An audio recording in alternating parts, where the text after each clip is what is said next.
안녕하세요. 자동차 디자인 평론가 에라입니다. BMW 디자인 랭귀지 에피소드 1-2부를 시작하겠습니다.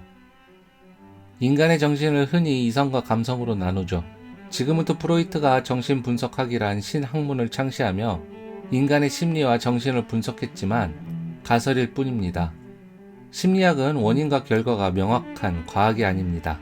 어떻게 인간의 무의식을 분석하겠습니까? 그렇다고 아예 영향이 없는 것은 아니죠. 프로이트는 자아를 이드, 에고, 슈퍼에고로 나누죠.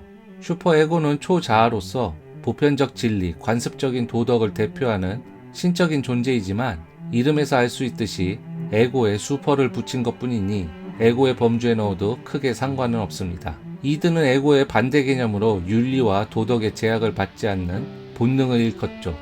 즉 이드는 감성이고 에고는 이성이라 할 수 있습니다. 시작부터 이런 말을 왜 하냐면 뻔하다는 거죠. 우리가 알 수 없는 세계를 말할 때 이런 이분법적 사고방식에 기댈 수밖에 없는 게 현실입니다. 디자인도 마찬가지입니다. 디자인에 영향을 미치는 요소들은 말도 못하게 세분화할 수 있습니다만 폼과 펑션은 디자인을 이분법적으로 나눌 때 적용할 수 있는 대표적인 요소죠. 폼은 형태고 형태는 예술에 가까우며 예술은 감성이라 할 수 있죠. 반면 펑션은 기능이며 기능은 엔지니어링이고 엔지니어링은 이성에 가깝죠. 좋은 사람은 이성과 감성이 극단적으로 치우치지 않고 평균율을 잘 지켜내는 사람이듯 자동차 디자인도 폼과 펑션이 잘 조합된 것이 좋은 디자인이겠죠. 그럼에도 형태는 기능을 따른다라는 말을 부지불식간에 씁니다. 형태는 당연히 기능을 따르면 좋습니다. 여기서 기능은 에어로다이내믹이라든지 안전 규제를 뜻하기도 하고 에르고노믹스도 포함될 것입니다. 에어로다이내믹을 팔로우하면 공기 저항 개수가 좋아져 연비가 높아질 것이고요. 안전 규제를 팔로우하면 안전한 차로 인식이 높아지겠죠. 인체공학을 팔로우하면 신경을 많이 쓴 디자인이라 여길 테입니다. 단 어느 한쪽에 치우치게 되면 다른 한쪽은 소홀해질 수밖에 없죠. 이렇게 기능만을 따르는 형태는 예술적인 부분에서 제약을 받게 됩니다. 폼 팔로우 펑션을 디자인의 정답으로 쓰면서 반대의 경우는 생각해 본 적이 없을까요? 바로 펑션 팔로우 폼을 말합니다. 기능은 형태를 따를 수도 있는 거죠. 자, 그 주인공이 바로 여기에 있습니다. 2002년 등장한 G4 코드명은 E85입니다. 디자인은 앤더스 워밍의 것이 채택됐었습니다. 앤더스 워밍은 덴마크 출신 디자이너로 훗날 미니 디비전 총괄 디자이너가 됐다가 현재는 개인 스튜디오를 차렸습니다. 그의 유튜브에서는 G4에 대한 개발 비하를 들을 수 있습니다. 이를 토대로 G4 디자인을 뜯고 씻고 맛보고 즐겨보죠. G4 디자인의 핵심은 엣지와 비틀린 면에 있습니다. 이를 플레인 서프리싱이라고 합니다. 불꽃이 일렁이는 듯한 표면 처리란 뜻이죠. 불꽃의 상징성은 많습니다만 원초적으로 다가가자면 캠핑의 꽃 중 하나가 불멍이죠. 장작에서 타오르는 불꽃을 보고 있으면 가만히 있어도 시간 가는 줄 모릅니다. 태워버림에 카타르시스를 느끼는 감성이 있을 것이고 수시로 변하는 입체성에 탐닉하는 감성도 있겠죠. 불꽃을 디자인 요소로 끌어들이기 위해선 후자가 맞습니다. 우리가 입체성을 탐닉하기 위해선 빛을 필요로 합니다. 빛이 없으면 입체를 느끼지 못하죠. 불꽃은 빛을 스스로 냅니다. 온도가 높은 지점과 낮은 지점의 색 온도차가 있죠. 이것의 그라데이션이 입체를 만듭니다. 온도차는 수시로 변하고 형태 또한 형이상학적으로 변하죠. 입체는 화려함이고 화려함은 지루함을 태워버립니다. 어떤 사물의 입체성을 높이기 위해선 빛을 반사시키는 면을 다채롭게 분할해야 합니다. 다이아몬드가 보석으로서 최고의 자리를 차지하게 된 것은 브릴리언트 컷 세공법의 역할이 컸습니다. 브릴리언트 컷은 수학적인 비례에 따라 58개의 면으로 깎아 광선의 굴절을 최대로 하는 세공법이죠. 현대 자동차 디자인 랭귀지 중 하나인 파라메트릭 주얼이 동일한 효과를 이용합니다. G4 패널의 입체성은 면의 비트름을 통해 구현합니다. 파라메트릭 주얼이 다이아몬드 세공처럼 면을 깎아 빛의 굴절을 통해 입체를 만든다면 G4는 면을 비틀죠. 면을 비틀면 굴곡이 생성됩니다. 볼록이 있으면 오목이 생기는 이치죠. 이 경계에 엣지가 있습니다. 패널은 철판이죠. 철판에 엣지를 만들기 위해선 단순히 종이에 선을 그리는 것과 차원이 다릅니다. 철판에 주름을 줘야 합니다. 주름을 만드는 방법은 단순히 접는 절곡과 볼록과 오목을 교차시키거나 오목과 오목을 찝어내는 프레싱이 있습니다. 좀 더 발전된 방법으로 철판에 열을 가해 성형 자유도를 높인 다음 원하는 형태를 잡고 급속 냉각시켜 굳히는 핫스탬핑도 있죠. 이렇게 만들어진 엣지는 면을 분할합니다. 면에 입체성을 주는 효과죠. 단순히 볼록과 오목으로 이루어진 패널은 볼륨일 뿐이지만 이 볼륨에 엣지를 주면 그 경계에 음역을 만들어 입체성을 극대화합니다. 앤더스 워밍에 따르면 경쟁 모델의 아우디 TT와 정반대의 디자인 랭귀지를 입히고자 했다고 합니다. 아우디 TT는 피터 슈라이어가 디자인 작업에 같이 참여한 모델인데요. 참고로 아우디 TT를 전적으로 피터 슈라이어가 했다고 할 수 없습니다. 현재 프리먼 토마스의 TT 컨셉트 오리지널 스케치만 남아 있습니다. 이를 단도직입적으로 비난한 글이 폼 트렌드란 온라인 매체에 기재되어 있죠. 크리스 뱅글에 대한 내용도 있고 해서 다음 편에서 다뤄볼까 합니다. 기대된다면 잊지 말고 구독해주시면 감사하겠습니다. 여하튼 당시 아우디 디자인 랭귀지는 꾸밈없이 심플하고 단순한 모더니즘 디자인을 추종했습니다. 앤더스 워밍이 이 부분에 틈새가 있고 우리가 충분히 파고들 수 있다고 말했습니다. G4의 로커 패널은 단순한 형태입니다. 반대로 TT의 로커 패널은 전체 디자인 중에서 가장 장식적이죠. 이유는 휠 아치를 마치 SUV의 클래딩처럼 돌출시켰고 이와 연결된 로커 패널은 당연히 도드라질 수밖에 없었습니다. 그 이후의 섹션들은 엣지 하나 없이 부드럽게 처리했죠. 다시 G4는 정반대입니다. 로커 패널이 제일 단순하죠. 그 위로 올라가면 바로 오목이 시작됩니다. 이 둘 사이의 경계는 도어의 파팅 라인이 차지하죠. 오목은 다시 볼록으로 전환되면서 엄청난 엣지를 만나게 됩니다. 바로 사선으로 그어진 세로 엣지입니다. 엣지 사이에는 사이드 리피터를 엠블럼과 함께 결합해서 넣었죠. 자동차 디자인 역사상 볼 수 없었던 장식적인 표현입니다. FR 레이아웃의 클래식한 롱노즈 쇼테크 프로파일의 G4는 휠 아치부터 도어까지의 길이가 상당히 깁니다. 여기에 아무런 장식이 없다면 패널의 섹션이 흰 여백의 도화지처럼 심심해지죠. 엠블럼 장식이 달린 입체적 사이드 리피터가 여백을 메꾸지만 단순한 디자인에 등을 돌리기로 한 BMW 디자이너들은 엣지를 긋기로 결정했습니다. 엣지는 주름이죠. 주름을 잡기 위해 도어 쪽 부분을 오목하게 처리했고 후드 쪽 휀더는 볼륨으로 밀었습니다. 휀더는 볼록 튀어나오는 양감이 중요하기 때문이죠. 음영은 튀어나온 반대쪽에 집니다. 그늘은 도어 쪽으로 집중되어 있죠.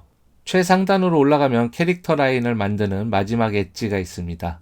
이 엣지 역시도 단순히 면을 비틀어선 도드라질 수 없는 입체성을 높입니다. 보편적인 캐릭터 라인은 측면에만 머물지만 G4의 캐릭터 라인은 사선의 세로 엣지가 도어 파팅 라인과 만나는 접점, 이를 변곡점이라고 합니다.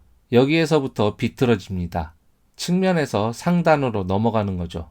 종착지는 메인 헤드램프의 중앙입니다.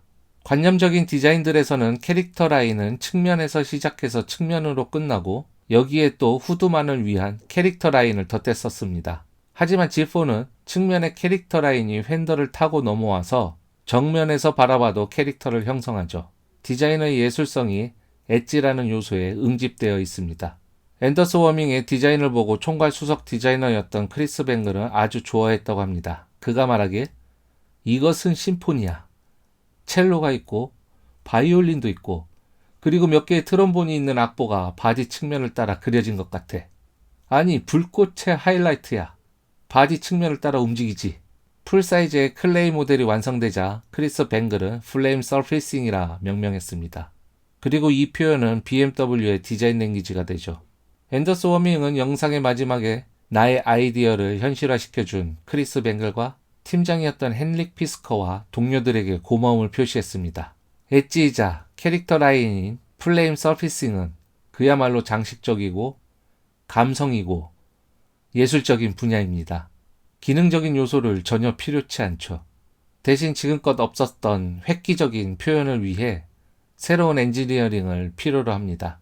이제껏 없었던 새로운 스탬핑 기술의 발전을 요하는 것이죠.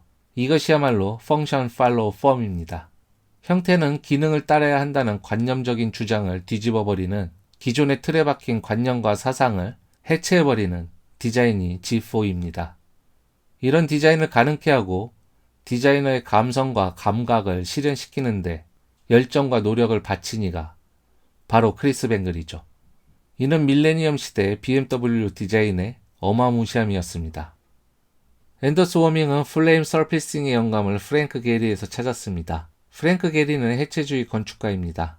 해체주의, 디컨스트럭티비즘은 아주 간단하게 말해서 기존 관념, 통속적 사고를 해체하는 방식입니다. 그의 대표작은 스페인 빌바오에 지어진 구겐하임 재단의 미술관인 구겐하임 뮤지엄 빌바오입니다. 얇은 티타늄판 3만여 장을 가지고 헤엄치는 물고기를 연상해서 설계했습니다. 금속판으로 빚은 면은 빛을 반사시키죠. 금속판은 어떤 면이라도 자연스럽게 빛을 반사시키겠지만 프랭크는 면에 오목과 볼록으로 굴곡을 주었고 또 비틀어 버렸습니다. 많은 이들이 빛의 이동과 세기에 따라 건물은 형형색색으로 변한다고 합니다. 프랭크 게리 디자인이 심어놓은 자연스러운 효과죠. 그의 디자인은 경직성과 일관성 위주의 이성적 사고를 반대하고 흔들고 비틀어 왜곡과 혼란을 일으킵니다.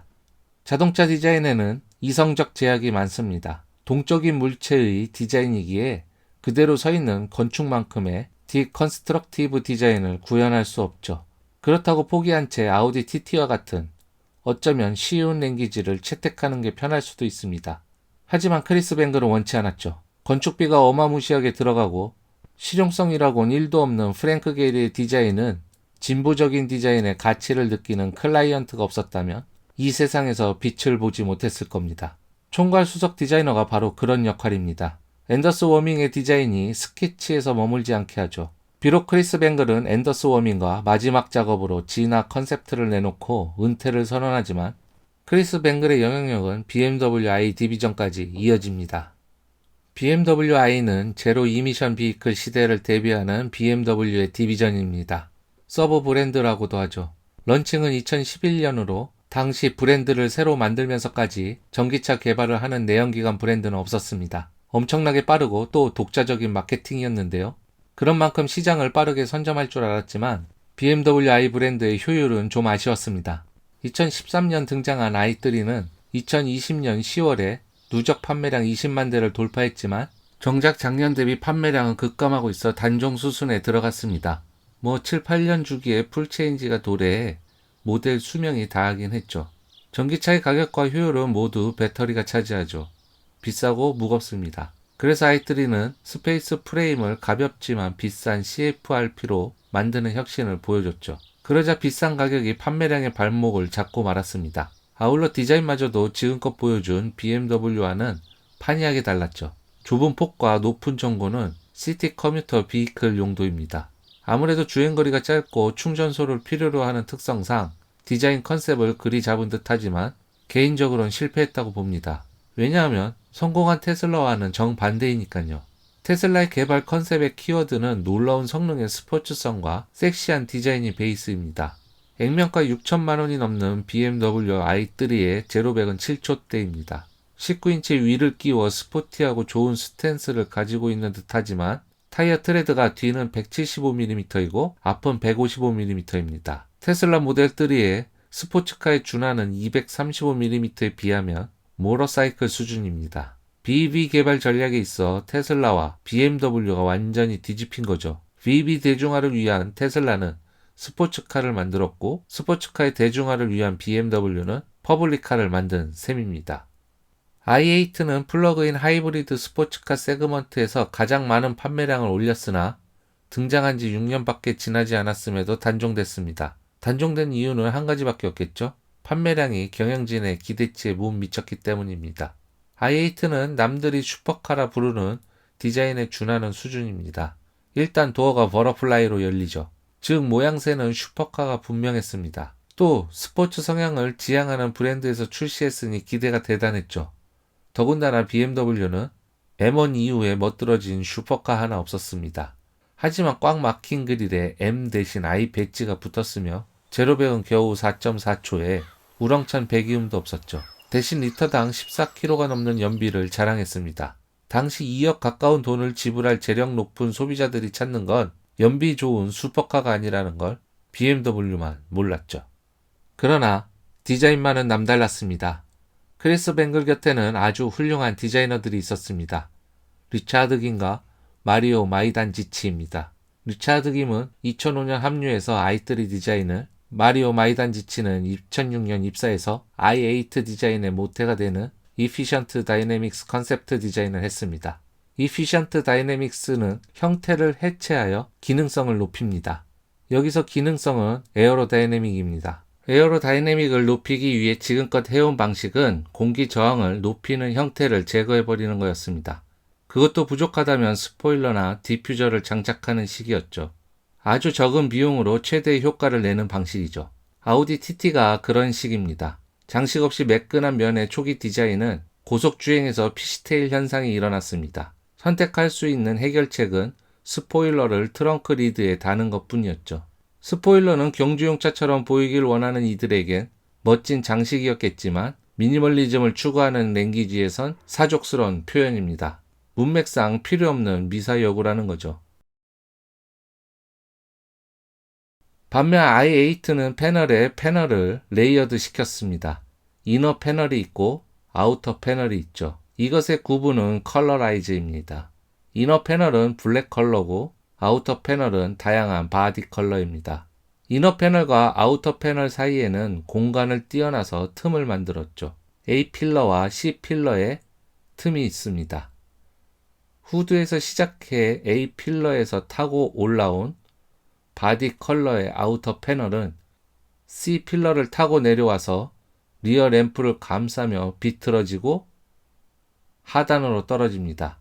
이 사이에 난 공간은 자연스럽게 스포일러의 역할도 하죠. 이를 플로팅 루프 필러라고 합니다.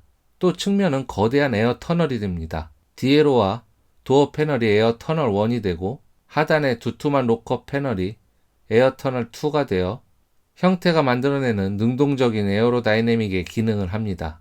참고로 i8의 레이어 디자인의 영감을 받은 모델이 맥클라렌 P1입니다. i8의 디자인은 형태가 기능을 따르는 수동적인 디자인이 아닙니다. 기존의 관념적 사고를 해체해서 에어플로우를 형태가 적극적으로 관장하죠.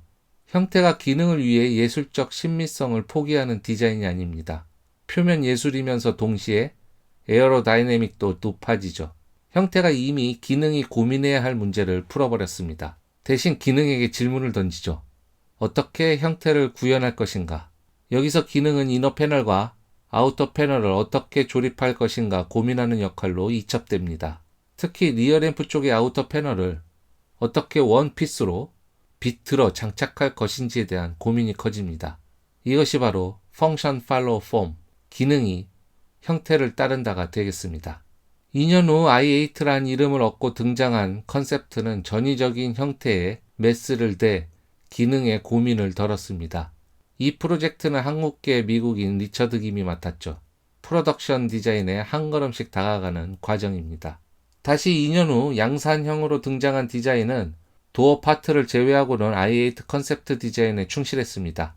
i8 디자인의 백미라 할 수 있는 리어 램프와 플로팅 루프 필러 사이에 공기 통로의 성형을 잘 구현했습니다. 이를 스트림 플로우 컨투어라 합니다. 컨투어는 형태의 아웃라인을 감싸는 몰딩 같은 걸 일컫습니다. 레이어드 디자인 랭귀지의 핵심적인 요소죠. 레이어드는 포토샵 같은 프로그램을 써보면 친숙한 용어인데요. 원본 그래픽에 편집한 그래픽을 중첩시키면서 작업하는 원리죠. 편집을 위한 바탕면을 레이어라고 하고 이를 중첩시키기 때문에 레이어드입니다. 프런트를 볼까요? 헤드램프와 그릴 섹션이 있죠. 하나의 피스로 만들어진 어셈블리 디자인입니다. 여기에 키드니 그릴의 아웃라인만 딴 컨투어를 레이어드 시키면서 BMW 아이덴티티를 만들었죠. 후드에선 이 블랙 컬러, BMW에선 블랙 벨트라고 하는데요. 이 블랙 벨트와 그 중심에 파진 에어 스쿱이 레이어드 됐습니다. 범퍼로 내려와선 범퍼의 장식이죠. 이 에이프런이 바디 컬러 패널 사이에 레이어드 돼 있죠. 리어로 넘어가 보죠. 리어 범퍼 에이프런도 블루 컬러로 해서 레이어드 되어 있습니다. 이 블루 컬러 패널은 컨투어 기능까지 해서 중앙의 바디 컬러 패널에 아웃라인을 둘러싸고 있죠. 리어 패시아는 블랙 벨트로 후드에서부터 루프를 따라 리어까지 이어진 것입니다. 이 블랙 벨트의 측면을 감싸는 건 바디 패널입니다. 즉 리어 패시아를 컨투어하는 것이 이 바디 패널이고 이는 전체적인 디자인 랭귀지인 레이어드 디자인과 일맥상통하죠. 레이어드 디자인을 구현하기 위해선 기존 방식의 금속 패널로는 가공할 수 없습니다. 그래서 열 가소성 폴리머를 썼죠. 쉽게 말해 플라스틱입니다. 외부 패널에 플라스틱을 써도 안전에 무리가 없는 건 승객을 감싸는 셀은 CFRP로 만들어져 있기 때문이라고 합니다. 워낙에 CFRP가 비싸기 때문에 패널만이라도 싼 재질로 해서 수리 시 비용을 상쇄한다고 합니다. 즉, 기능은 형태를 따르기 위해서 나름 최선을 다한 셈입니다. G4에서 이어져 i8까지 당시 BMW 디자인은 혁신에 혁신을 가한 디자인입니다. 혁신의 바탕은 해체주의에 있습니다. 기존의 방식을 탈피하는 데 중점을 뒀습니다. 디자인은 언제까지 미니멀리즘에 머물 수는 없습니다. 형태는 기능을 따른다가 정답이라고 생각한다면 더 이상의 진보는 없습니다. 크리스 뱅글이 위대한 이유는 보수적인 바이에른 지방의 보수적인 브랜드였던 BMW 디자인을 혁신의 아이콘으로 바꿔놨기 때문입니다. 문제는 크리스 뱅글이라는 수장이 더 이상의 혁신은 없다며 BMW를 떠나면서 생겨났습니다. 2000년 마지막 연도에 위대한 디자인을 남겼던 마리오 마이단지치는 i8의 양산화 작업에 참여하지 못한 채 2012년 BMW를 퇴사하였으며 그는 현재 토요타 익스테리어 헤드 디자이너로 활동 중이지만 그렇다 할 디자인을 내놓지 못하고 있습니다.